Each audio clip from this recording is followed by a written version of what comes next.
बात करते हैं। Election commission of India major organisation, ठीक है, उसकी से इसके अलावा हम किन किन ऑर्गेनाइजेशंस की बात करते हैं? जैसे ओवरऑल इलेक्शन हो रहे होंगे, कुछ कॉन्स्टिट्यूशनल आर्टिकल्स, और दूसरा जैसे पार्लियामेंट ने बनाई है रिप्रेजेंटेशन ऑफ पीपल एक्ट 1950 और 51, किस चीज के लिए? कि इलेक्शन अच्छे से हो। और फिर इलेक्शन डिस्प्यूट्स को कौन देखता है? सुप्रीम कोर्ट और हाई कोर्ट, ठीक है। तो इलेक्टोरल प्रोसेस की अगर हम बात करते हैं कि एक अनबाइज्ड लेजिटिमेट इलेक्शन कराने के लिए डेमोक्रेसी में, है ना, कहां पर? एक हमारा पार्ट 15, है ना, भाग 15, अनुच्छेद 324 से 329 कॉन्स्टिट्यूशन के अंडर, ये क्या बात कर रहा होता है? ये पार्लियामेंट को और ये लेजिस्लेटिव जो इलेक्टोरल प्रोसेस है उसको करने में हेल्प करने के लिए ये आर्टिकल्स इन्वॉल्व होते हैं। तो सबसे पहले इसमें इलेक्शन कमीशन ऑफ इंडिया के बारे में बात है। इस्टेब्लिश किस आर्टिकल से हुई है? आर्टिकल 324, है ना, ताकि पूरे देश में ऑनेस्ट इलेक्शंस हो सके। और इसके बाद पार्लियामेंट ने बनाई है रिप्रेजेंटेशन ऑफ पीपल एक्ट 1950 और रिप्रेजेंटेशन ऑफ पीपल एक्ट 1951। जो हमारा आर्टिकल 326 है, आर्टिकल 326 किस चीज के बारे में बात करता है? Universal adult suffrage. ये क्या डिनोट करता है? कि जो वोटिंग राइट्स है वो सारे एडल्ट सिटीजन को दिए जाते हैं, ठीक है, अनरिस्ट्रिक्टेड है। वो ना religion, race, caste, sex, place of birth के बेसिस पर उसको डिफरेंशिएट नहीं किया जाता किसी भी इंसान के साथ। जो हम कह रहे हैं सामाजिक स्थिति, नस्ल या जाति है ना, प्रतिबंध नहीं है। वयस्क नागरिकता, वो वयस्क नागरिक मतदान ना सब लोग का अधिकार सबको है। 326 ये बात करता है, 325 ये बात करता है कि कोई डिस्क्रिमिनेशन नहीं होगा इनके बीच में, ठीक है। फिर एक इलेक्शन कमीशन ऑफ इंडिया है, एक ऑटोनॉमस इंस्टीट्यूशन की तरह हमने बनाया, स्वायत्त है ये, ठीक है, किसी का भी इसके ऊपर कोई भी प्रेशर नहीं है ना, संवैधानिक प्राधिकरण है ये। कब बना था ये? 26 नवंबर 1949 से ये ऑपरेशनल है। इसके अलावा हमारी लेजिस्लेटिव एक्ट्स बनाई हुई है, पार्लियामेंट ने एक्ट बनाई हुई है, एक्ट ऑफ 1950, 1951, और एक हमारी डीलिमिटेशन कमीशन एक्ट 2002 में भी बनाई गई है ना। परिसीमन, ये कॉन्स्टिट्युएंसीज का साइड डिसाइड करता है। ये जो हमारी डीलिमिटेशन कमीशन, अगर इसको हम समझने की कोशिश करें, डीलिमिटेशन कमीशन एक्ट आर्टिकल 82 के अंदर जो हमारा अनुच्छेद 82 है, इसमें बात होती है ना, कि हर एक सेंसस के बाद डीलिमिटेशन एक्ट काम करती है। जब भी इलेक्शन होना होता है उससे पहले क्या करती है? ये जो हमारी पार्लियामेंट्री कॉन्स्टिट्यूंसीज है इनका साइज चेंज करती है पोस्ट सेंसस, क्योंकि सेंसस के बाद हमको क्या पता लगता है कि कितनी पॉपुलेशन कहाँ रहती है। तो आर्टिकल 82 के अंदर ये काम कर रही है, जो निर्वाचन क्षेत्र है, संसदीय निर्वाचन क्षेत्र, है ना, उसकी बाउंड्रीज बनाती है। इसके अलावा ये क्या करती है? एक डिलिमिटेशन कमीशन बनती है ना। यहाँ पर क्या होगा? अधिनियम के लागू होने के बाद सेंट्रल गवर्नमेंट डिलिमिटेशन कमीशन बनाती है, और इसमें इसका काम क्या है? कि बाउंड्रीज डिमार्केट करेगी कॉन्स्टिट्यूएंसीज की, ठीक है। और अभी बेसिस क्या होता है? अगर आप इस बेसिस देखो किस बेसिस पर इसको कर रहा है, तो डीलिमिटेशन एक्ट 2022 है ना, परिसीमन अधिनियम। यहां पर जो कॉन्स्टिट्यूएंसीज अभी तक बनाई गई है, डिलिनिएट कैसे की गई है, कौन सा सेंसस हम यूज कर रहे हैं? 2001 सेंसस, है ना। और यहां पर कुछ प्रोविजंस रखे गए हैं। ये क्या कर रहा है? पहली चीज, एडजस्ट कर रहा है कॉन्स्टिट्यूएंसीज की बाउंड्रीज। जब भी इलेक्शन होता है उससे पहले चेंज करता रहता है साइज को। बस उसमें एक चीज ध्यान में रखी गई है कि जो स्टेट्स है, स्टेट के अंदर with in the state size change हो रहे हैं, लेकिन दो स्टेट्स के बीच में जो सीट्स का डिवीजन है वो चेंज नहीं हो रहा है। कॉन्स्टिट्यूशनल अमेंडमेंट आई थी आपकी 2002 में, है ना। इन्होंने क्या किया गया था? अभी 2002 में जो डिलिमिटेशन कही गई है इसको फिर से आगे कर दिया हुआ है कि ये 2026 तक हमारी सीट्स फिक्स्ड है। सीट्स फिक्स्ड किसके बीच में है? दो स्टेट्स के बीच में, ठीक है ना, दो स्टेट्स के बीच में हमारी सीट्स फिक्स्ड रहेंगी। हाँ, स्टेट के अंदर कॉन्स्टिट्युएंसी का साइज बढ़ सकता है, कम हो सकता है, ठीक है ना। तो अभी भी हम यही बात करेंगे, कंटिन्यूशन हो रहा है 2026 तक। नई पार्लियामेंट क्यों बनाई गई है? हाँ, जैसे डिलिमिटेशन कमीशन ये कहेगी कि जो देखो सीट्स उतनी रहेगी, स्टेट के अंदर सीट्स उतनी ही है, उनका साइज चेंज हो रहा है, कॉन्स्टिट्युएंसी का साइज, ठीक है ना। तो जैसे मान लो एक डिस्ट्रिक्ट के अंदर कुछ कॉन्स्टिट्यूएंसीज होंगी, तो जैसे कांगड़ा में पहले ज्यादा थी अब कम होगी, कुल्लू में पहले कम थी अब ज्यादा होगी। डिफेंस किस चीज पे कर रहा है, सेंसस के बाद होता है। तो ये माना जा रहा है कि पॉपुलेशन का जो शिफ्ट है, कि एक जगह पर पॉपुलेशन बढ़ गई होगी, पॉपुलेशन के बढ़ने से इसको चेंज लाया जाता है। ठीक है ना। कुछ जगहों पर जहां पॉपुलेशन कम हो रही है, पहली चीज तो क्या है कि पहले एक सीट पे जितनी, मतलब एक कॉन्स्टिट्यूएंसी में जितनी पॉपुलेशन होती थी, अब क्योंकि स्टेट की ओवरऑल पॉपुलेशन बढ़ गई है, तो हर कॉन्स्टिट्यूएंसी के अंदर पॉपुलेशन बड़ी मानी जाएगी, क्योंकि ओवरऑल पॉपुलेशन बड़ी है। दूसरी बात हम क्या कह रहे हैं, किसी एरिया में पॉपुलेशन की कंसेंट्रेशन बढ़ती है, जैसे शिमला है, शिमला डिस्ट्रिक्ट के अंदर जो शिमला टाउन है, अब सारी डिस्ट्रिक्ट से शिमला टाउन के अंदर लोग आ जाते हैं, और जिसको सरकारी नौकरी मिल गई, कुछ लोग ऐसे भी तो यहीं बस जाते हैं, उनको डोमिसाइल यहीं का मिल गया, वो यहीं पे वोट कर रहे हैं, तो ऑटोमेटिकली यहाँ पर पॉपुलेशन बढ़ रही है ना, तो उस वजह से कॉन्स्टिट्यूएंसी का साइज यहाँ छोटा हो जाएगा, क्योंकि उस छोटे साइज के अंदर भी पॉपुलेशन ज्यादा है, हर बंदे से रिप्रेजेंटेशन देखी जाती है ना, बस वो बात है। और जैसे अभी हम बात कर रहे हैं कि कॉन्स्टिट्यूएंसीज है, ये 2001 सेंसस के बेसिस पर इसको रखा गया है, और ये कंटिन्यू करेगा 2026 तक। 2026 में ये डिसीजन होना है कि क्या ओवरऑल सीटें बढ़ानी है या नहीं बढ़ानी है, क्योंकि और ये किया क्यों गया था, जैसे हम कहते हैं वो 1971 वाला सेंसस रखा था, क्यों रखा गया था, क्योंकि साउथ की पॉपुलेशन कम हो रही है, नॉर्थ की एक वो बढ़ रही है, तो उससे सीटें चेंज हो जानी थी ना, तो ऑटोमेटिकली साउथ की सीटें कम हो जानी थी, बट वो चाह नहीं रहे थे। अभी जब फाइनेंस कमीशन की रिपोर्ट आई थी उस टाइम पर भी ये इशू उठा था, जब फाइनेंस कमीशन की रिपोर्ट आई थी उसमें उन्होंने पॉपुलेशन एक बेसिस रखा था मनी के डिस्ट्रीब्यूशन का, फाइनेंशियल डिसबर्समेंट का, तो उस टाइम पर उन्होंने क्या कहा, साउथ की स्टेट्स ने बोला 1971 वाला सेंसस यूज करो, नया सेंसस मत यूज करो, नए सेंसस में हमारी पॉपुलेशन कम है तो ऑटोमेटिकली हमको तो पैसा कम मिलेगा। और हम बेसिकली लॉजिक ये था कि उन्होंने फैमिली प्लानिंग को अच्छे से इंप्लीमेंट किया, कोई अगर एक स्कीम को अच्छे से इंप्लीमेंट कर रहा है, क्या इसके लिए वो पिनलाइज होना चाहिए, नहीं पिनलाइज होना चाहिए, तो अभी तक वो ये फिक्स करके रखा हुआ है। बाकी अगर हम देखेंगे कॉन्टिन्यूएशन जो प्रेजेंट कॉन्स्टिट्यूशन इसका जो है कॉन्स्टिट्यूएंसीज का, ये 2026 तक रहेगा, और रैशनल क्या है कि इलेक्टोरल बाउंड्रीज जो है ना, सेंसस तक ये रखेंगे। फायदे क्या है, इसका सिग्निफिकेंस क्या है, पॉलिटिकल जो रिप्रेजेंटेशन होती है, अगर हम देखेंगे कि ओवरऑल जो हमारा राजनीतिक प्रतिनिधित्व है ना, ये आपका इक्विटेबल रहेगा, रिप्रेजेंटेशन इक्विटेबल है, पीरियोडिकली इसको रिवाइज करते रहते हैं, बाउंड्रीज चेंज करते रहते हैं, और इससे इम्पैक्ट क्या आता है, रिप्रेजेंटेशन बेटर रहेगी, और दूसरा इलेक्टोरल इम्पैक्ट, कि यहाँ पर जो इलेक्टोरल डायनेमिक्स है, वोटर की डेमोग्राफी चेंज हो रही है, पॉपुलेशन चेंज हो रही है, क्योंकि जनसंख्या की चेंज हो रही है, इस वजह से ओवरऑल जो इलेक्शन है उसमें एक शिफ्ट आता है, एक इम्पैक्ट आता है। और जो लीगल और एडमिनिस्ट्रेटिव फ्रेमवर्क की हम बात करें, तो यहाँ पर क्या होगा, एक इलेबोरेट यहाँ पर ना एडजस्टमेंट के लिए, इलेक्टोरल बाउंड्रीज के अलाइनमेंट के लिए डेमोग्राफिक चेंजेस हम कर रहे हैं। पोस्ट इंडिपेंडेंस अगर इसको समझने की कोशिश करेंगे कि जनरल इलेक्शन के टाइम पे इंपॉर्टेंट रहता है, क्योंकि हम क्या कहते हैं आर्टिकल 325 में, कि किसी भी इंसान को, है ना, हम प्रोहिबिट नहीं करेंगे on the basis of religion, race, caste, sex, place of birth. ठीक है ना, किसी भी इंसान को हम लिंग, जाति, नस्ल के आधार, धर्म के आधार पर नहीं डिस्क्रिमिनेट करेंगे। तो ये एक बेसिस जिससे एक्ट्स में हम कह रहे थे डिलिमिटेशन, बट जो मेन तीन बातें हम कर रहे हैं, तीन बातें कौन सी, article 326 representation of people act 1951, representation people act 1952, उसकी बात करते हैं। आर्टिकल 326 क्या कहता है, वोटिंग राइट देता है, यूनिवर्सल एडल्ट सफरेज, है ना, इसके टाइटल में क्या बात होती है, इलेक्शन टू द हाउस कैसे होंगे, लेजिस्लेटिव असेंबली और स्टेट के एडल्ट सफरेज पे होंगे। एडल्ट सफरेज का मतलब क्या है, 18 साल से ऊपर जितने भी लोग हैं वो सब वोट कर सकते हैं, सार्वभौमिक वयस्क मताधिकार। इसका ऑब्जेक्टिव क्या है, जो हमारा डेमोग्राफिक फ्रेमवर्क है कंट्री का, सब लोगों को वोटिंग राइट्स दे रहा है एक एज के बाद। एज क्या रहेगी, 18 साल। 18 साल के बाद कोई भी रिलीजन, रेस, कास्ट, सेक्स हो, कोई कहीं पर भी प्लेस ऑफ बर्थ हो, तो वहां पर वो वोट कर सकता है। अब इसके की प्रोविजंस क्या है, अगर आप देखोगे, पहले 21 साल था, 21 साल से इसको 61st अमेंडमेंट से क्या किया गया, 18 साल कर दिया गया।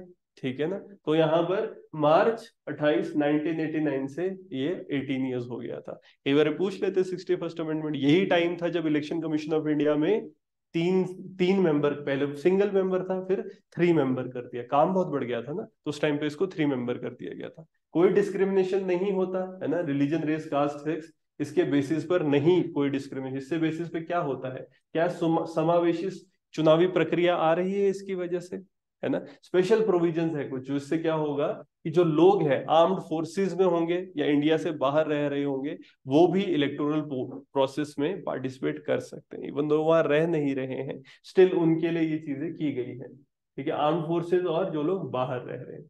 और डेमो इससे फायदा क्या होगा अगर आप देखोगे, डेमोक्रेटिक जो पार्टिसिपेशन है, पार्टिसिपेशन कहीं ना कहीं बढ़ती है। आर्टिकल 326 से क्या हो रहा है, जो लोग हैं जब उनको वोटिंग राइट मिल रहे हैं तो सब लोग पार्टिसिपेट कर रहे हैं। इससे इम्पैक्ट क्या आएगा अगर आप देखोगे, इससे हमारे इंक्लूसिविटी आती है। हम वही बात कह रहे हैं, जातन लागे वातन जाने, ठीक है ना। जब कोई इंसान है वो किसी को इलेक्ट करता है, ऐसा नहीं कि ये भी होता है, जो इंसान वोट लेने जा रहा है लोगों से, ठीक है, जब हम किसी को वोट करते हैं, हम चुनते हैं, तो हम जाके उसको अकाउंटेबल भी ठहराते हैं। मेरा काम नहीं हो रहा, किसको पकड़ेंगे, सबसे पहले अपने लोकल एमएलए को पकड़ेंगे, एमपी को पकड़ेंगे कि भाई काम नहीं हो रहा, क्यों नहीं हो रहा। इलेक्शन के टाइम पे एक बार तो आएगा ही, तो वही हो रहा है। इसमें इंक्लूजन है कि जो आर्टिकल 326 का बेसिस क्या रहेगा, यूनिवर्सल एडल्ट फ्रेंचाइजी से सब लोग इंक्लूड हो रहे हैं और वो एम्पावर हो रहे हैं। एक पॉलिटिकल एम्पावरमेंट आ रही है, 18 साल से ऊपर कोई भी इंसान है वो वोट दे सकता है, और उसके वोट की एक वैल्यू है। उसके वोट के बेसिस पर वो प्रश्न चिन्ह लगा सकता है, वो अकाउंटेबल ठहरा सकता है उन लोगों को जो उसको रिप्रेजेंट कर रहे हैं। अगर अगली बार अगर उन्होंने उसका काम नहीं किया तो नेक्स्ट इलेक्शन में वो नहीं जीतेंगे। तो इलेक्शन की प्रोसेस में आर्टिकल 326 का एक मेजर रोल है। फिर हम बात करते हैं रिप्रेजेंटेशन ऑफ पीपल एक्ट की, है ना। रिप्रेजेंटेशन ऑफ पीपल एक्ट पहले 1950 में पास की गई थी, ठीक है। इसके अंदर ना 4 शेड्यूल्स है। तो पहला शेड्यूल क्या बात करता है कि जो सीट्स है, कितनी सीट्स एलोकेट की जाएगी लोकसभा के अंदर, लोकसभा में सीटों का आवंटन। सेकंड शेड्यूल में बात होती है कि टोटल नंबर ऑफ सीट्स है लेजिस्लेटिव असेंबली में, कि कितनी सीट्स हमारी दी हुई है। तीसरे शेड्यूल में बात होती है लेजिस्लेटिव काउंसिल्स के लिए कितनी एलोकेशन है। और चौथे शेड्यूल में बात होती है जो लोकल अथॉरिटीज हैं इनके इलेक्शन के बारे में, है ना। तो यहाँ पर 4 शेड्यूल है जो स्टार्टिंग में इसके अंदर दिए जाएंगे। तो मेन इसमें क्या क्या प्रोविजंस हैं अगर आप देखोगे, सबसे पहले है कॉन्स्टिट्यूशन का डीलिमिटेशन, ठीक है। इन्होंने क्या इस्टेब्लिश किया था कि हर इलेक्शन के बाद या इलेक्शन से पहले सीट्स को डीलिम वही जब भी सेंसस होगा, जनगणना के बाद डीलिमिट करके नई कॉन्स्टिट्यूएंसीज बना दी जाए। फिर इसमें seat allocation, legislative assembly, legislative council, जो हमारा हम कहते हैं विधानसभा, विधान परिषद, लोकसभा, राज्यसभा, उनका डिवीजन। फिर यहाँ पर इलेक्टोरल रोल्स का बनाना, क्या हर इलेक्शन से पहले जो मतदाता होते हैं उनकी मतदाताओं की सूची तैयार की जाती है ना। मतदाताओं की सूची, ये इसमें से फिर जो लोग, कुछ लोग हटाए जाते हैं, वीड आउट किए जाते हैं, ठीक है, अगर डबल कहीं पर भी हो रहा है ना। नए लोगों को ऐड किया जाता है, इंक्लूजन दिया जाता है। फिर इसमें वोटर क्वालिफिकेशन, इस टाइम पर वोटर्स की क्वालिफिकेशन भी 1950 एक्ट में कि कौन योग्य रहेंगे, उनकी बेसिक क्वालिफिकेशन, और बेसिकली डिस्क्वालीफाई कौन हो रहे हैं, बेसिस फॉर डिस्क्वालिफिकेशन इसमें बताया गया था, ठीक है। तो एक बेसिक डिस्क्वालिफिकेशन 1950 में बताया गया था। डिलिमिटेशन की बात हो रही थी, यहाँ पर प्रेसिडेंट को पावर दी गई थी, जिसने कि ये प्रेसिडेंट है, ये इलेक्शन कमीशन के साथ डिस्कस करके अमेंड कर सकता है कोई डिलिमिटेशन का ऑर्डर है। उस ऑर्डर को प्रेसिडेंट चाहे, राष्ट्रपति चाहे, तो किसके परामर्श के साथ, इलेक्शन कमीशन के साथ, चुनाव आयोग के साथ डिस्कस करके जो परिसीमन होता है, डिलिमिटेशन जो कॉन्स्टिट्यूएंसी का हुआ, उसको थोड़ा बहुत चेंज कर सकता है। 1950 में बात हुई थी। फिर रिजर्वेशन की बात हुई थी कि जो सीट्स है शेड्यूल कास्ट और शेड्यूल ट्राइब्स के लिए कैसे रिजर्व होंगी, और उसमें वही ना उनकी परसेंटेज, इस चीज को रखा गया था। फिर इलेक्शन कमीशन की पावर्स क्या रहेंगी, इलेक्शन कमीशन कैसे डिटरमाइन करेगा जो कॉन्स्टिट्यूएंसीज है रिजर्व्ड है, जो शेड्यूल ट्राइब्स हैं मेघालय, मिजोरम, नागालैंड में और त्रिपुरा में, इनके लिए, क्योंकि एसटी वहां पर ज्यादा है ना, तो शेड्यूल ट्राइब्स के लिए यहाँ पर कुछ सीट्स हैं, उनको फिक्स किया गया था, ठीक है। तो सीटों का आवंटन इसमें हो रहा है और सीट्स का अलॉटमेंट रहेगा, क्योंकि लोकसभा में कैसे होगी, ठीक है, प्रोपोर्शनल जो पॉपुलेशन है, पॉपुलेशन के बेसिस पर कितनी सीट्स होंगी। तो ये इलेक्शन कमीशन ने, एक तो ये मेघालय वाली, ये ट्राइबल जनजातीय लोगों के लिए सीट्स, ये सब 1950 में फिक्स की गई थी। लोकसभा की सीट्स का एलोकेशन और स्पेसिफिकली ट्राइबल्स की सीट्स का एलोकेशन 1950 के अंदर किया गया था।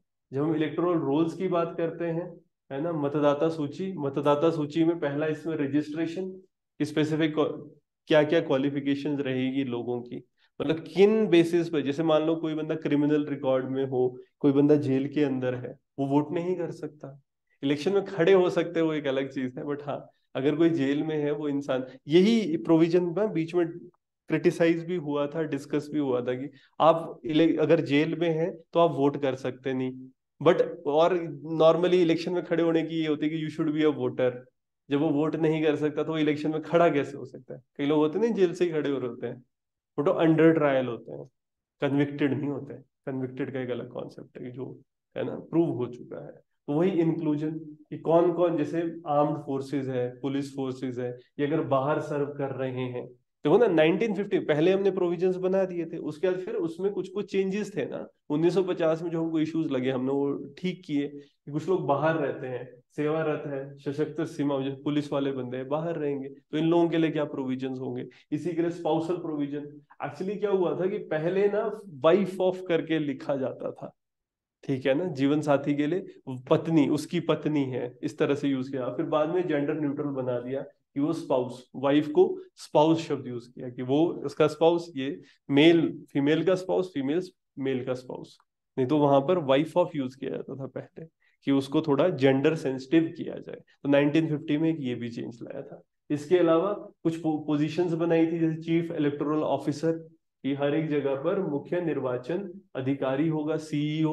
इसकी नॉमिनेशन कैसे होगी? हर स्टेट में इलेक्शन कमीशन नॉमिनेट करता है, ये उस टाइम पर स्टेट की गवर्नमेंट से पूछेगा ये क्या काम करता है ओवरऑल स्टेट के अंदर, मैनेजमेंट जो है, तो मुख्य निर्वाचन अधिकारी एक स्टेट में होगा, चीफ इलेक्टोरल ऑफिसर। फिर उसके अलावा डिस्ट्रिक्ट इलेक्शन ऑफिसर्स होते हैं, डीईओ, है ना, तो हर जिले में जिला निर्वाचन अधिकारी होता है, तो यहाँ पर सीईओ की सुपरविजन में इलेक्शन कमीशन नॉमिनेट करता है डिस्ट्रिक्ट लेवल पे। उस डिस्ट्रिक्ट लेवल के अंदर इलेक्टोरल रजिस्ट्रेशन ऑफिसर, ठीक है, इसका क्या काम होता है? वो जो रोल बना, जैसे टीचर्स वगैरह नहीं होते नॉर्मली, आपने देखा होगा, वो क्या करते हैं, इलेक्टोरल रोल चेक कर रहे होते हैं, कॉन्स्टिट्यूएंसी के प्रिपरेशन, और फिर उसके बाद उसको चेक करना, है ना। तो फिर यहाँ पर अगर ये इलेक्ट्रोल रजिस्ट्रेशन ऑफिसर बनाए जाते हैं, निर्वाचक रजिस्ट्रीकरण अधिकारी। फिर अपील्स इसके जो ईआरओ के अंडर की जा सकती है, इलेक्ट्रोल रोल अगर अपडेट नहीं हो रहे हैं तो उस टाइम पर ये इसके अगेंस्ट अगर कंप्लेंट होती है ईआरओ के अगेंस्ट, तो कहाँ जाती है वो? डिस्ट्रिक्ट मैजिस्ट्रेट के पास, जो उस टाइम पे डीएम होगा, वो चेक करेगा। अगर कोई इशू कर रहा है, मान लो इलेक्ट्रोल रोल्स में बंदों के नाम ही नहीं डाल रहे हैं, नए लोगों ने अप्लाई किया था, लेकिन वही कि इंसान को ये लग रहा है कि ये तो इस स्पेसिफिक पार्टी के लोग हैं, और वो अगर किसी पार्टी से एसोसिएट करता है तो जो लोग अपोजिशन वाले होंगे उनके रजिस्टर ही ना करे वोट्स, अगर कोई ऐसा ऐसा काम करे तो उस टाइम पे उसको पकड़ा जा सकता है। फिर एक रिटर्निंग ऑफिसर होता है, जब भी इलेक्शन होते हैं उसमें रिटर्निंग ऑफिसर क्या रिस्पॉन्सिबल है कि जो इलेक्शन है कॉन्स्टिट्यूएंसी में वो अच्छे से किए जा सके, ठीक है। तो ये रिटर्न, ये इलेक्टेड कैंडिडेट्स को रिटर्निंग ऑफिसर के थ्रू, जैसे इलेक्शन होते हैं तो ये वो जो सारा इंफॉर्मेशन होगी, वो जो बैलेट मशीन्स वगैरह होंगी उनको लेके आना, और उसको पहले वहां इलेक्शन करवाना, और फिर इसको कलेक्ट करके डिपॉजिट करना, वो इनके काम होते हैं। तो यहाँ पर भी जो नॉमिनेशन होता है, इलेक्शन कमीशन है वो ऑफिसर्स को नॉमिनेट करती है ना, ये लोकल अथॉरिटी से हो सकता है, आरओ के साथ कंसल्टेशन में लोगों को लाया जा सकता है। इसके अलावा अगर हम देखेंगे लीगल फ्रेमवर्क, रेगुलेटरी फ्रेमवर्क कैसा है ना, तो यहाँ पर रूल मेकिंग पावर्स दी गई थी। Central government election commission of India के साथ ना रूल्स बना सकता है इस एक्ट के अंडर, है ना। बस हाँ, हर एक चीज में क्या देख रहे हो आप, इलेक्शन कमीशन का इन्वॉल्वमेंट है। सारी पावर सेंट्रल गवर्नमेंट को क्यों नहीं दी गई? Representation of people act make sure कर रहा है कि जो इलेक्शन कमीशन ऑफ इंडिया, जो एक इंडिपेंडेंट बॉडी है, ये चेक रखेगी। सिविल कोर्ट्स यहाँ पर लिमिट करते हैं कि जो कोई भी क्वेश्चन है लीगैलिटी का, जैसे ईआरओ है, कोई भी एक्शन ले रहा है, जैसे रिवीजन है इलेक्टोरल रोल्स का उस टाइम पर, तो सिविल कोर्ट में जाके क्वेश्चन किया जा नहीं, क्वेश्चन नहीं किया जा सकता। किसके पास था? ये आप डीएम चेक कर रहा है ना, election commission of India check करता है, डिस्ट्रिक्ट मजिस्ट्रेट चेक करता है, उन लोगों के पास आप कंप्लेंट कर सकते हो। सिविल कोर्ट्स मतलब की पावर यहाँ पर लिमिटेड होती है इलेक्शन के टाइम पर। और यहाँ पर क्या किया था, वोटिंग राइट्स एक्सटेंड भी किए गए थे। अभी रिप्रेजेंटेशन ऑफ पीपल एक्ट 1950 में चेंज भी लाया था। 2010 में क्या किया गया था कि जो लोग बाहर रह रहे हैं इंडिया से वो भी मतदान कर पाए। ठीक है ना, पीपल रिजाइडिंग आउट, जो एनआरआई है, एनआरआई के लिए इंक्लूजन लाने के लिए ये वोटिंग राइट्स उनको भी एक्सटेंड किए गए थे। जैसे हमारे ये होता है ना, डिफेंस पर्सनल वगैरह वोट करते हैं, इसी तरीके से इनके लिए प्रोविजन रखे गए। तो ये सब क्या है, 1950 जब बना था वो, प्लस देखो उसमें चेंज होते रहे और वो चेंज सारे हमने देखे। वैसे 1951 है, एक बार बनाया गया था, इसमें ऐड होती रहती है चीजें। जैसे अभी रिसेंटली क्या डिस्कस हो रहा है, क्यों न्यूज में है कि हमारे जो पेड न्यूज है इसको इंक्लूड किया जाए। इससे पहले जब फ्रीबीज वाला इशू था तब डिस्कस हुआ था। लास्ट इलेक्शन जब हो रहे थे उस टाइम पर क्या, कि जो लोग हेट स्पीच दे रहे थे उस टाइम पर ये इशू उठा था कि इलेक्शन कमीशन को काम करना चाहिए, इसके अंडर एक्ट करना चाहिए। उससे पहले इशू कब उठा था, जब ये था कि जो लोग वोट नहीं कर सकते, जैसे मतलब अगर कोई बंदा जेल में जाता तो वोट नहीं कर सकता, और रूल क्या है कि इलेक्शन में वो खड़ा हो सकता है जो वोट कर सकता है। तो डिबेट ये था कि जो लोग जेल में डाल दिए गए क्या उनको मतलब इलेक्शन में खड़े होने का राइट होना चाहिए या नहीं होना चाहिए। ठीक है, वो चीज थी। उसमें बस एक अंडर ट्रायल वाला इशू है कि जो अंडर ट्रायल है वो कर सकते हैं, बाकी हाँ जो कॉन्विक्टेड है वो तो देखो सिंपल है, जो 2 साल से ऊपर जिसको जेल हो गई है ना, फिर जब वो छूट भी जाएगा ना, उसके बाद भी 6 साल तक वो इलेक्शन नहीं लड़ सकता। ठीक है, तो यहाँ पर हम क्या क्या बात कर रहे हैं, इलेक्शन, ये रिप्रेजेंटेशन पीपल एक्ट 1951 में पहला कि इलेक्शन कंडक्ट कैसे होगी, तो ये रेगुलेट करता है कंडक्ट। ठीक है ना, जो एडमिनिस्ट्रेशन है इलेक्शन का, बाय इलेक्शन का, इसको देखेगा। इसके अलावा जो एडमिनिस्ट्रेटिव मशीनरी है जो काम करने वाली है, तो एडमिनिस्ट्रेटिव मशीनरी जो भी इलेक्शन के लिए चाहिए, तो ओवर द पीरियड वही होता है ना, इनको रिक्वायरमेंट जो जो समझ आई तो मशीनरी कैसे चाहिए। इलेक्शन कमीशन की अपनी कोई बहुत ज्यादा लोग नहीं होते, बहुत कम लोग होते हैं इलेक्शन कमीशन में जो परमानेंट होते हैं। ज्यादातर ये क्या करते हैं, जिस स्टेट में इलेक्शन होता है उसी स्टेट के जो गवर्नमेंट एम्प्लॉयज होते हैं उनको कुछ टाइम के लिए कॉन्ट्रैक्ट बेसिस पे उठा लेते हैं। जैसे अगर आप टीचर्स होते हैं, टीचर्स को है ना इन्वॉल्व किया जाता है। फिर जैसे हम बात करते हैं एडमिनिस्ट्रेटिव मशीनरी, तो यहाँ पर मशीनरी कैसी होगी, पॉलिटिकल पार्टी, इसकी रजिस्ट्रेशन। ठीक है ना, कि पॉलिटिकल पार्टी, ये भी इन्होंने रूल्स बनाए थे कि कौन सा, जैसे हम कहते हैं नेशनल पार्टी, स्टेट पार्टी, तो इसकी क्या रूल्स है, ये भी चेंज होते रहते हैं ना ओवर द पीरियड। और पार्टीज के शिफ्ट भी होता रहता है कि कुछ पहले जैसे बीएसपी थी, नेशनल थी, फिर बीच में वो स्टेट ही रह गई थी, रीजनल हो गई। आम आदमी पार्टी है, नेशनल का दर्जा, है ना, तो वही कि जितनी उसकी परफॉर्मेंस होती है इलेक्शन में उस हिसाब से आता रहता है। फिर मेंबरशिप क्वालिफिकेशन, इसमें क्वालिफिकेशन डिस्क्वालिफिकेशन, जैसे किसी मेंबरशिप के मेंबर्स की रहेगी, जैसे एमपी है, एमएलए है, उनको डिस्क्वालीफाई किस बेसिस पे किया जा सकता है। फिर करप्शन और ऑफेंस की अगर हम बात कर रहे हैं, तो जो कुछ प्रोविजंस है कम्बैट करने के लिए करप्शन के, ठीक है, उस पर डिस्कशन। फिर इलेक्शन डिस्प्यूट्स की बात होती है कि डिस्प्यूट्स कैसे हैं, कौन से इशू है ना, जो डिस्कस होंगे। जैसे होता है कुछ डिस्प्यूट्स है जो जब इलेक्शन हो रहे होते हैं उस टाइम पर कौन देखता है चुनाव का विवाद, इलेक्शन कमीशन ऑफ इंडिया। जब इलेक्शन खत्म हो जाते हैं उसके बाद कहाँ जाते हैं, कोर्ट में जाते हैं। ठीक है ना, फिर क्वालिफिकेशन की 1951 ये भी बताता है कि क्वालिफिकेशन क्या है, चुनाव लड़ने की योग्यताएं क्या है, कि आपका इलेक्टर का स्टेटस किस बेसिस पर आएगा, कैंडिडेट कब इलेक्टर हो सकता है, कॉन्स्टिट्यूंसी का मेंबर होना चाहिए। फिर स्पेसिफिकली जैसे कास्ट, कोई एससी एसटी की सीट हो तो वो मेंबरशिप होनी चाहिए उसकी स्पेसिफिक कुछ जगह पर उस स्टेट के अंदर, है ना, वो मेंबरशिप। एससी की सीट है तो एससी ही लड़ेगा, बाकी लोग नहीं खड़े हो सकते ना इलेक्शन में, तो वो रहेगी। फिर एज, जो मिनिमम एज है वो यहाँ पर फिक्स की गई थी, 25 साल आपके लोकसभा के इलेक्शन के लिए, 21 साल है ना आपके लोकल बॉडीज, पंचायती राज म्यूनिसिपैलिटी में 21 साल, है ना, और 25 साल आपका लोकसभा। राज्यसभा 30 साल, प्रेसिडेंट 35 साल। ठीक है, तो फिर हम क्या बात करते हैं, एक राइट टू वोट की यहाँ पर बात हुई थी। ठीक है, कॉन्स्टिट्यूशन ने एक लीगल गारंटी दी थी जो आर्टिकल 326 है इसके अंडर, और ये सेक्शन 62 है रिप्रेजेंटेशन ऑफ पीपल एक्ट का, ये इंपॉर्टेंट है सेक्शन 62 ना, कि ये क्या बात करता है, ये राइट देता है, इट्स अ लीगल राइट, आपको वोट करने से कोई रोक नहीं सकता। ठीक है, ये आपका लीगल राइट है जब तक कि हाँ आप, है ना, डिस्क्वालिफाइड नहीं है। इसके अलावा वोटिंग में लिमिटेशन, कब, एक कॉन्स्टिट्यूएंसी में ही कर सकता है पर इलेक्शन, और प्रिजनर्स के वोटिंग राइट जो प्रिवेंटिव कस्टडी में होता है। दो तरह की कस्टडीज होती है ना, एक निवारक, दो है ना, एक प्रिवेंटिव है और एक क्या है जो कॉन्विक्ट है ना। तो जो लोग जेल में है उन लोगों को वो वोट नहीं कर सकते, है ना। कुछ एक्सेप्शंस रहेंगी, बाकी जो प्रिवेंटिव कस्टडी में है, ना हाउस अरेस्ट पे है कोई, है ना, तो निवारक हिरासत है अगर, तो ऑटोमेटिक वो इंसान कर सकता है। ठीक है, तो यहाँ पर वोटिंग राइट्स की बात हुई थी। फिर 1951 में जो अभी रिसेंट चेंजेस आए थे उससे क्या आया है, एक नोटा ऐड हुआ है ना। 1951 में नोटा ऐड हुआ है, ये 2013 में इंट्रोड्यूस किया गया था। नन ऑफ द अबव, उपरोक्त में से कोई भी नहीं। आपके पास ये भी बटन होता है।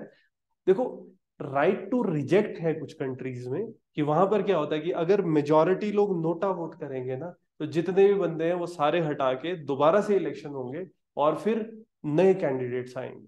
बट अभी हमने सिर्फ नोटा रखा है, उससे डिस्क्वालीफाई नहीं होते कैंडिडेट्स। बट हो सकता है फ्यूचर, देखो ना, एक बार जब कहीं पर भी एक बारी बहुत ज्यादा नोटा आ जाएंगे, तब शायद ये प्रोविजन ले आए रिप्रेजेंटेशन ऑफ पीपल एक्ट में कि अगर किसी जगह पर नोटा 50% से ज्यादा हो गए तो फिर सारे मेंबर्स को हटा दो और नए कैंडिडेट्स ला के इलेक्शन कराओ। अभी ऐसा नहीं है, बट कुछ कंट्रीज में ये है। फिर एक वीवीपैट है ना, voter verifiable paper audit trail. अभी क्या, ये भी 2013 में लाया था, है ना, कि कुछ लोग क्या बोल रहे थे, हम बटन दबाते हैं, कई लोग ऐसे बोलते थे बटन मैंने इसके सामने कांग्रेस के सामने दबाया, मैं चल बीजेपी का गया, या फिर बीजेपी के सामने दबाया, चल कांग्रेस का गया। कि मैं एक पॉलिटिकल पार्टी का बटन दबा रहा हूँ बट इलेक्शन मशीन खुद ही किसी और को वोट दे रही है। तो फिर लोगों को अब क्या कर दिया है, एक होता है ना जब आपने वोट दिया होगा तो एक छोटा सा डब्बा होता है, उसमें आगे शीशा लगा होता है, उस शीशे से आप अंदर देख सकते हो, है ना, कि किसको वोट, वो उसमें कागज जैसा प्रिंट होता है, फिर वो कागज कट होता है फिर नीचे गिर जाता है।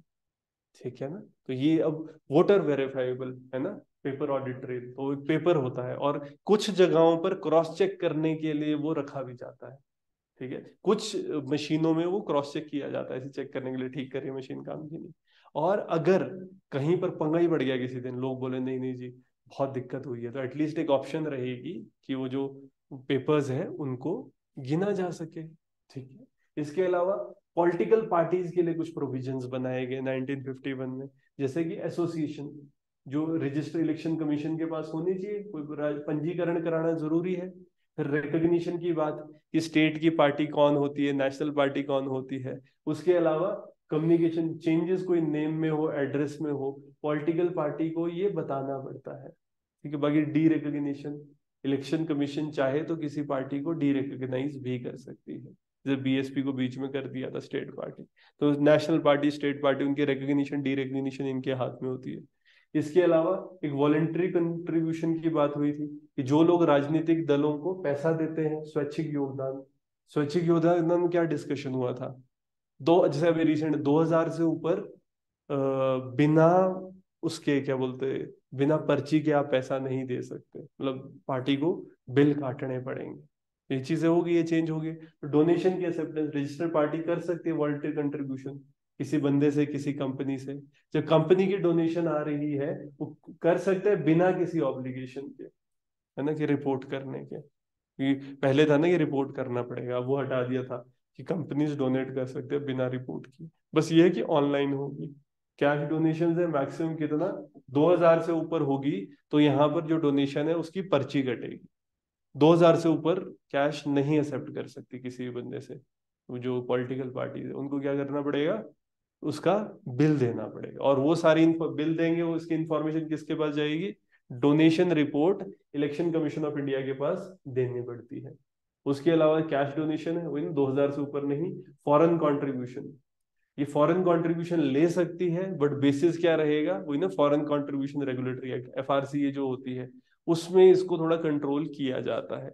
बीच में इशू उठा था ना ये विदेशी योगदान के ऊपर, बात ये कही जा रही थी कि कुछ बाहर के लोग हमारी पॉलिटिकल पार्टीज को वोट कर पैसा देंगे, और पैसा देंगे तो ऑटोमेटिकली वो प्रेशर ग्रुप की तरह भी काम करेंगे ना, फिर वो अपने इंटरेस्ट में चाहेंगे जब वो पावर में आ जाए वो पॉलिटिकल पार्टी, तो उस टाइम पर जो लॉ है वो शिफ्ट कराई जा सकती है as per their own requirement. ठीक है, तो फॉरेन कंट्रीब्यूशन रेगुलेटरी एक्ट की यहाँ पर बात हुई है कि उसको रेगुलेट करो। इसके अलावा अगर हम डिक्लेरेशन की बात करेंगे तो क्या असेट के बारे में बताना पड़ता है, है ना। चुनाव से पहले संपत्ति और देनदारी की घोषणा करनी पड़ती है, एक एफिडेविट पे लिख के देना पड़ता है कि कितने आपके पास, क्या कोई क्रिमिनल रिकॉर्ड तो नहीं है ना। क्रिमिनल रिकॉर्ड अपना बताना पड़ता है। फिर आपकी असेट्स कितनी है, पैसा कितना है आपके, लाइबिलिटीज खर्चे कितने हैं, और पढ़ाई लिखाई कितनी करी है, चेक करते हो ये, है ना। ये दिया होता है इलेक्शन कमीशन की वेबसाइट पे, उन्होंने जो एफिडेविट में दिया होगा। फिर पोस्ट इलेक्शन डिक्लेरेशन हर एक को डिक्लेयर करना पड़ता है कि एसेट लायबिलिटीज कितनी है ना, स्पीकर को या चेयरमैन को। आपने देखा होगा, इसीलिए जब भी इलेक्शनों के लोग नए आ जाते हैं तो ये नहीं होता कि सबसे ज्यादा अमीर एमपी कौन है, कि वो कितनी उन्होंने डिक्लेयर करी एसेट्स। कई लोग ऐसा होते हुए ना, 5 साल में 500 करोड़ बढ़ गई है इसकी एसेट, ऐसी ऐसी बातें हो रही है, तो एसेट्स जो बढ़ रही है, तो पोस्ट इलेक्शन वो डिक्लेरेशन दिखाते हैं। इलेक्टेड एमपी एमएलए जो होते हैं वो प्रॉपरली असेट्स को शो करते हैं। इसके अलावा जैसे हम टाइम फ्रेम की बात करते हैं, तो एमपी है तो ये डोनेशंस 90 दिन के अंदर अंदर सारा टाइम फ्रेम में इन्फॉर्म करना पड़ेगा, जितनी भी डिक्लेरेशन होती है सिलेक्ट होने के बाद। नहीं तो वो ये ना, इलेक्शन में कितना खर्चा हुआ अगर ये भी नहीं बताया जाए with in the time frame, इसके बेसिस पर भी बंदे की सीट जा सकती है। ठीक है। बाकी राइट टू इंफॉर्मेशन है हमारे पास, कि कोई भी इंसान है ना, कैंडिडेट से आप इंफॉर्मेशन ले सकते हो। और एक ये भी रहेगा ऑफेंस की डिक्लेरेशन में, कि किसी को 2 साल से ज्यादा है, पेंडिंग केस है, कॉन्विक्टेड है, तो उसकी आप इंफॉर्मेशन ले सकते हो, ऑफेंस डिक्लेरेशन। ठीक है। और तो पनिशेबल है अगर कोई 2 साल से ऊपर, फिर तो सीधा है, अगर हो गया पनिश तो फिर 6 साल तक वो दोबारा से रीइलेक्ट नहीं हो सकता। फिर 1951 में एक वोटिंग पोस्टल बैलेट के थ्रू, है ना, अगर गवर्नमेंट अलाउ करे तो कुछ जॉब्स में जो लोग काम कर रहे होते हैं वो डाक मतपत्र के थ्रू, पोस्टल बैलेट के थ्रू मतदान कर सकते हैं। एक सेक्शन 126 है रिप्रेजेंटेशन ऑफ पीपल एक्ट, ये क्या बात करता है कि ये इसमें इलेक्शन मैटर का डिस्प्ले टेलीविजन में 48 घंटे से पहले नहीं किया जा सकता। इस पे अभी वो इशू चला था पीछे, कि जैसे वो होता है ना, नॉर्मली कन्वेसिंग 48 घंटे पहले बंद हो जाती है। ठीक है। बट वही होता है कि क्या सोशल मीडिया पे खत्म होता है वो, तो सोशल मीडिया में भी रेगुलेशन होनी चाहिए, ये क्वेश्चन बोला जा रहा है। ठीक है। तो यहाँ पर वही है ना, कि ये प्रिंट मीडिया, न्यूज पोर्टल और सोशल मीडिया में नहीं है, इसलिए बच रहा है।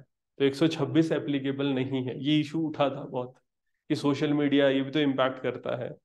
जैसे आप देखोगे ना, एक ये हम कहते हैं कि एक सीलिंग एक्सपेंडिचर के ऊपर है ना, कि एक्सपेंडिचर लिमिट, है ना, इसको भी बना दिया गया है कि अगर कोई बड़ी स्टेट है तो 70 लाख तक लोकसभा के इलेक्शन में खर्चा किया जा सकता है, असेंबली इलेक्शन है तो 28 लाख तक किया जा सकता है, इससे ऊपर खर्चा नहीं कर सकते।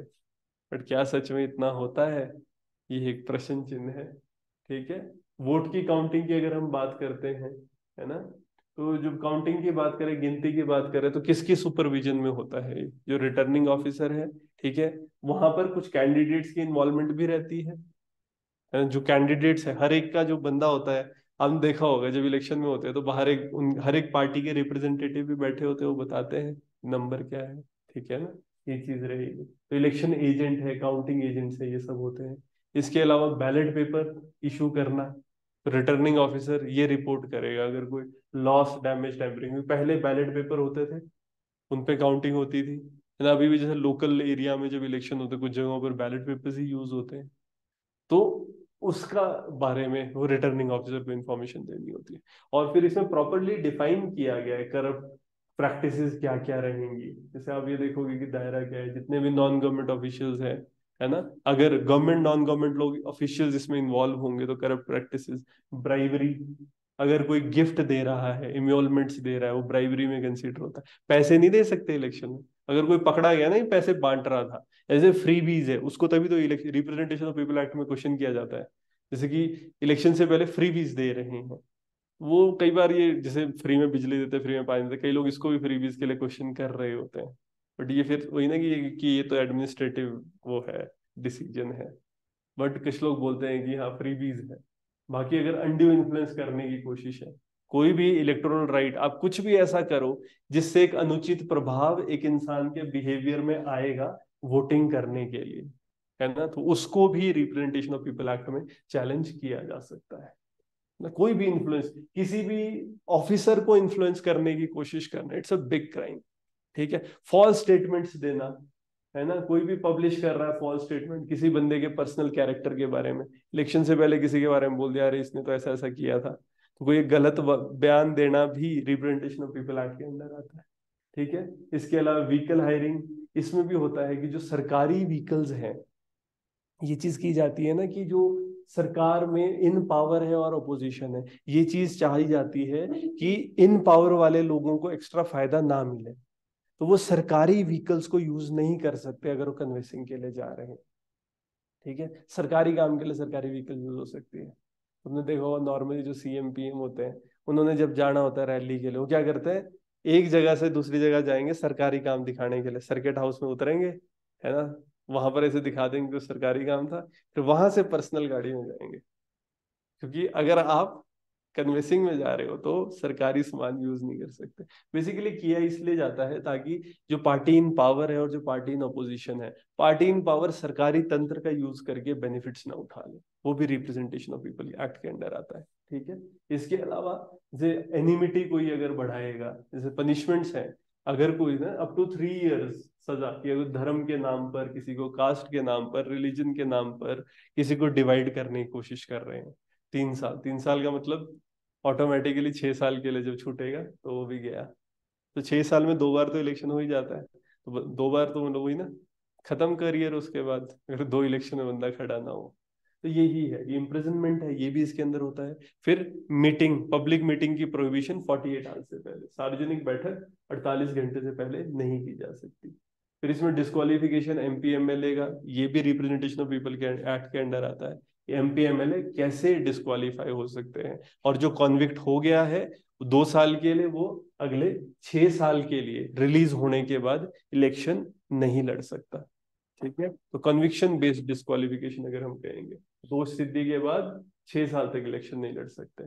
फिर पेंडिंग अपील्स है, अगर कोई बंदा बेल पे है ना, कन्विक्टेड है, अपील पेंडिंग है, तो भी वो डिस्क्वालिफाइड है इलेक्शन में। बट ये क्या कह रहे हैं हम, पोस्ट कन्विक्शन, अगर दोष सिद्धि हो गई है, बंदा कन्विक्ट है, उसके बाद बेल पे आ रहा है, तो भी, है ना, नहीं लड़ सकता। फिर ये सेक्शन 84 ये चला हुआ था इशू, है ना, इसमें क्या बात हो रही है, सुप्रीम कोर्ट ने जुलाई 2023 को नलीफाई किया था section 84 representation of people act का। क्या कहा था कि जो डिस्क्वालिफिकेशन है कन्विक्शन की डेट से शुरू हो जाएगा, जिस दिन कन्विक्शन हुई उस दिन से डिस्क्वालीफाई हो जाएगा। पहले क्या होता था, ये क्यों चला रिप्रेजेंटेशन सुप्रीम कोर्ट वाला इशू, ये भी बीच में क्या हुआ था कि जब भी मान लो कोई किसी बंदे को जेल में डाल दिया, एक हाउस ने, एक मतलब लोकसभा, हाई कोर्ट ने बोल दिया कन्विक्ट है, जब हाई कोर्ट ने बोला कन्विक्ट है, उसके बाद फिर वो उसने अपील कर दी सुप्रीम कोर्ट में और वो एक्सेप्ट होगी। बट एक बार कन्विक्ट हो चुका है, वो बच जाते थे कि भाई अभी ये दूसरे हाउस में चल रहा है, लोगों की जिंदगी ऐसे ही निकल जाती थी तारीख पे तारीख, है ना। तो अब ये कर दिया कि अगर एक उस कोर्ट ने कन्विक्ट बोल दिया है, जिस दिन से कन्विक्शन उस दिन से उसकी वो डिस्क्वालिफाइड। उसके बाद हाँ, अगर वो प्रूव हो जाता है कि वो नहीं था, है ना, तो फिर उसको वापस लाया जा सकता है। बट करो, ऐसा क्यों किया जा रहा है, क्योंकि हम चाहते हैं कि जो लॉ मेकर्स हैं वो लॉ ब्रेकर्स ना हो, क्रिमिनल्स लॉ मेकिंग में ना हो। जो क्रिमिनलाइजेशन ऑफ पॉलिटिक्स है ना, एक बड़ा थीम है। क्योंकि वही होता है कि शुरू में क्या हुआ कि जो पॉलिटिशियंस थे वो क्रिमिनल्स को यूज किया करते थे इलेक्शन के अंदर, फिर धीरे धीरे क्या हुआ, उनको इलेक्शन करने आ गए। उनको पता होता क्या था कि जब भी एक पार्टी आएगी, है ना, तो दूसरे के क्रिमिनल्स को अंदर कराएगी, जो दूसरी पार्टी आएगी वो पहली पार्टी के क्रिमिनल्स को अंदर कराएगी। क्रिमिनल्स को इलेक्शन कराने तो आ ही गए थे, सब कुछ समझ आ गया था, तो उन्होंने क्या बोला, एक काम करते हैं खुद ही इलेक्शन में खड़े हो जाते हैं। वहां से क्रिमिनलाइजेशन शुरू हो गई थी। ठीक है। तो उसको खत्म करने की कोशिश की जा रही है। बाकी अगर आप देखोगे ये जो एक्ट्स है, इसका फायदा क्या है, कहीं ना कहीं एक डायरेक्ट डेमोक्रेसी का जो कॉन्सेप्ट है कि इंक्लूसिव पार्टिसिपेशन होती है, समावेशी भागीदारी, जो लोग हैं हर कॉन्स्टिट्युएंसी में बढ़ेगी, हमारी इन्वॉल्वमेंट ये इन्हांस करेगी, जो लोगों का डेमोक्रेटिक इंगेजमेंट है, लोगों की एक्टिव पार्टिसिपेशन बढ़ेगी। जब हम रिप्रेजेंटेशन की बात करते हैं, बराबर रिप्रेजेंटेशन मिलेगा, है ना, इक्वल समान प्रतिनिधित्व। यहाँ पर हम क्या देखते हैं, रिप्रेजेंटेशन ऑफ पीपल एक्ट ये इंश्योर करता है कि हर एक कॉन्स्टिट्युएंसी के अंदर हर वोट के, ऐसा कहते हैं हर वोट की शक्ति बराबर हो, हर कॉन्स्टिट्युएंसी में जो मेंबर चूज होके आ रहा है उसको बराबर लोग इलेक्ट करें। ताकि ओवरऑल जो रिप्रेजेंटेशन, हर इंसान की रिप्रेजेंटेशन पार्लियामेंट में बराबर हो। फेडरलिज्म की जब हम बात करते हैं, संघवाद की बात करते हैं, तो स्टेट का रिप्रेजेंटेशन है ना, हमारे फेडरल स्ट्रक्चर के अंदर पार्लियामेंट में हर हाउस को इक्वल रिप्रेजेंटेशन दिया जा रहा है ना, उसके लिए इंपॉर्टेंट है। फिर हम पॉलिटिक्स की डीक्रिमिनलाइजेशन की बात कर रहे हैं कि जो भी क्रिमिनल बैकग्राउंड वाले लोग हैं, है ना, उनको कम करना है। जो पॉलिटिकल पुलिस क्रिमिनल नेक्सस की हम बात करते हैं ना, कि पॉलिटिशियन है, पुलिस है, ये एक नेक्सस सा बना देते हैं, क्रिमिनल बैकग्राउंड के लोग जो हैं वो बचे रहते हैं। तो रिप्रेजेंटेशन ऑफ पीपल एक्ट क्या कर रही है? डीक्रिमिनलाइजेशन, है ना, जो ये राजनीति को अपराध मुक्त करने की कोशिश कर रही है। फिर जैसे अकाउंटेबिलिटी और ट्रांसपेरेंसी की हम बात कर रहे हैं, क्या ये एक्सपेंडिचर मॉनिटरिंग कर रहे हैं? व्यय की निगरानी हो रही है, तो automatically representation of people act में चेक किया जा रहा है कितना खर्चा हो रहा है। तो हाँ, इससे अकाउंटेबिलिटी और ट्रांसपेरेंसी आ रही है। ओवरऑल क्या इलेक्शन क्लीन हो रहे हैं? हमने देखा जो भी करप्ट प्रैक्टिसेस है, representation of people act corrupt practices को कर्टेल कर रहा है। तो उससे क्या होगा? इलेक्शन फेयर हो रहा है, क्लीन इलेक्शन हो रहा है। अगर हम पॉलिटिकल फंडिंग की बात करेंगे, रिसेंटली इलेक्टोरल बॉन्ड्स आए थे, है ना। इलेक्टोरल बॉन्ड्स का क्या कॉन्सेप्ट है? अगर आप देखोगे इलेक्टोरल बॉन्ड्स, है ना, चुनावी बॉन्ड, बैंक्स बॉन्ड इशू करते हैं, कोई भी इंसान बॉन्ड खरीद सकता है ना। अगर मैं भी चाहूं, मैं अपने अकाउंट से बॉन्ड्स खरीद सकता हूँ, फिर वो जो बॉन्ड्स हैं वो मैं किसी भी पॉलिटिकल पार्टी को दे सकता हूँ अनोनिमसली। ठीक है ना, वो बॉन्ड्स किसी भी पार्टी के पास जा सकते हैं। उससे क्या होता है, कोई इंसान अगर अनोनिमसली अपने अकाउंट से पैसे देना चाहे वो दे सकता है। और इसमें हो क्या रहा है, ये कैश ट्रांजैक्शंस नहीं हो रही है। तो यहाँ पर ये सेक्शन 29 के अंडर ये रिसीव इलेक्टोरल बॉन्ड कर सकते हैं, तो इससे भी ट्रांसपेरेंसी बढ़ रही है। तो रिप्रेजेंटेशन ऑफ पीपल एक्ट बहुत चेंजेस ला रहे हैं। बट फिर वही है कि इससे दिक्कतें क्या आ रही है, क्या इश्यूज अभी फेस कर रहा है रिप्रेजेंटेशन ऑफ पीपल एक्ट, या ओवरऑल इलेक्शंस की अगर हम बात करें तो चुनौतियां क्या क्या है? फर्स्ट चीज है फॉल्स डिस्क्लोजर। कितने लोग सही अपनी सैलरी, अपने पैसे, अपनी लाइबिलिटीज, अपनी क्वालिफिकेशन बताते हैं? बहुत बार ये क्वेश्चन होता है बाद में कि भाई जितने इसने पैसे बताए थे उससे ज्यादा है। तो हाँ, एक इशू ये है। ब्यूरोक्रेटाइजेशन ऑफ पॉलिटिक्स की बात होती है। भले ही हम चाह रहे हैं कि जो इलेक्शन हो, एक इंडिपेंडेंस इलेक्शन कमीशन की हम कह रहे हैं, बट ब्यूरोक्रेटाइजेशन कैसे है कि क्या कोई बेसिस है? इलेक्शन कमीशन जब इलेक्ट होता है उस टाइम पर क्या क्लियर कट कोई बेसिस बनाया गया है कि ऐसे ऐसे करके इस बंदे को इलेक्ट किया जा सकता है?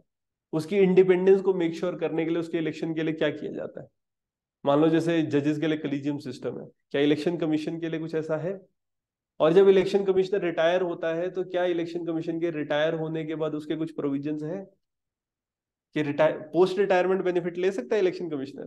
कैग नहीं ले सकता, है ना। कुछ पोस्ट ऐसी है जो इंडिपेंडेंट है वो नहीं ले सकते, बट इलेक्शन कमिश्नर का ऐसा कुछ नहीं है। तो कहीं ना कहीं ये हम कहते हैं कि ना फाइनेंशियली, ये इलेक्शन कमीशन ऑफ इंडिया और डिपेंडेंट है सरकार पे। क्या चार्ज है कंसोलिडेटेड फंड ऑफ इंडिया पे? जैसे यूपीएससी है, यूपीएससी के सारे जितने लोग काम करते हैं उनकी सैलरी चार्ज है। अगर कोई बंदा जुडिशरी में काम करता है उसकी इलेक्शन, उसकी सैलरी चार्ज है। क्या इलेक्शन कमीशन चार्ज है? तो ऑटोमेटिकली क्या होता है, सरकार का इन्फ्लुएंस बढ़ेगा। और सरकार में कौन होती है? पॉलिटिकल पार्टीज, तो इन्फ्लुएंस कर सकती है। ठीक है, तो ये इशू है। अगर आप ड्यूअल रिस्पॉन्सिबिलिटी देखेंगे कि जो आपका, पहली बात तो ये रहेगी इलेक्शन कमीशन जो है इसके पास इंडिपेंडेंट स्टाफ नहीं है। ठीक है ना। तो क्योंकि इंडिपेंडेंट स्टाफ नहीं है तो जो लोग ये ले रहे हैं, there is a high possibility वो पॉलिटिकली मोटिवेटेड होंगे, है ना। तो यहाँ पर न्यूट्रलिटी क्वेश्चन हो जाती है इसकी, ये चैलेंज है अभी भी, क्योंकि अपना स्टाफ नहीं है। और वो जो स्टाफ है उसको तो सरकार पैसा दे रही है ना। फिर अगर हम देखेंगे गवर्नमेंट मशीनरी में अनफेयर एडवांटेज होती है कई बार। भले ही हम कहें कि सरकारी मशीनरी जो लोग हैं पावर में, वही बात की चले जाएंगे जहां पर वो है, क्या बोलते हैं, उनकी स्पीच है रैली में, उससे सबसे नजदीकी जगह है वहां तक हेलीकॉप्टर में चले जाएंगे। फिर वो दिखा देंगे कि सरकारी काम था, फिर आगे क्या करेंगे, रोड से चले जाएंगे। सरकारी ऑफिशियल ऐसे नहीं करते। जैसे कहीं कोई सुंदर जगह हो, मान लो कई लोग शिमला है, शिमला आते हैं, आके घूमते हैं, एक बार क्या क्या करते हैं, जो मेन ऑफिस होगा, वहां जाएंगे, हम आए थे जी चेक करने के लिए, रेड करने के लिए, थोड़ी देर गए वहां, साइन सुन किए, चाय पी, उसके बाद फैमिली के साथ शिमला घूमते हैं।